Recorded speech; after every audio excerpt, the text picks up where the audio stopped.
வணக்கங்க. Ceiling ஃபேனுக்கு coil check பண்றது already full வீடியோவா நான் எடுத்து போட்டிருக்கேன். அது நிறைய பேருக்கு ரீச் ஆகாததுனால இந்த ஷார்ட்ஸ்ல நான் சிம்பிளா சொல்ல பாக்குறேன். இந்த ஃபேனை பொறுத்த வரைக்கும் 3 கலர் ஒயர் வந்திருக்கு. Red, black, yellow. ஃபர்ஸ்ட் நான் பிளாக்லயும் எல்லோலயும் வைக்கிறேன். ஒரு 459 வேல்யூ காட்டுது. அதுக்கப்புறம் பிளாக்லயும் ரெட்லயும் வைக்கிறேன். ஒரு 270 கிட்ட வேல்யூ காட்டுது.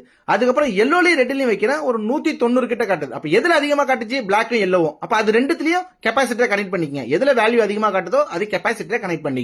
அப்போ மீதமுள்ள ரெட் வந்து காமன் கண்டுபிடிச்சாச்சு. இதுல எது ரன்னிங் எது ஸ்டார்டிங் ரொம்ப குழப்பிக்க தேவையில்ல. காமனோட செக் பண்ணும்போது எது வேல்யூ கம்மியா வருது? இப்ப எல்லோ வந்து 190, பிளாக் வந்து 270 காட்டுது. கம்மியான வேல்யூ வந்தது ஸ்டார்டிங் ஆகவும், அதிக வேல்யூ வந்த பிளாக் கலர் ரன்னிங் ஆகவும் எடுத்துக்கிட்டாச்சு. இதுல வந்து ரன்னிங்லயும் காமன்லயும் தான் லைவ் நியூட்ரல் கொடுக்க போறோம். சீலிங் ஃபேனை பொறுத்த வரைக்கும் பொலாரிட்டி இல்லாததுனால நம்ம லைவ் நியூட்ரல் எப்படி வேணா கொடுக்கலாம். இருந்தாலும் ரன்னிங்ல லைவையும் காமன்ல நியூட்ரலையும் கொடுத்தீங்கன்னா காயிலுக்கு ரொம்ப நாள் லைஃப் வரும். இந்த வீடியோ புரிஞ்சிருந்தனா கமெண்ட்ல ஒரே ஒரு கிரீன் கலர் ஹார்டின் மட்டும் தட்டிட்டு போங்க. நெக்ஸ்ட் எலக்ட்ரிக்கல் வீடியோல பார்க்கலாம். பாய்.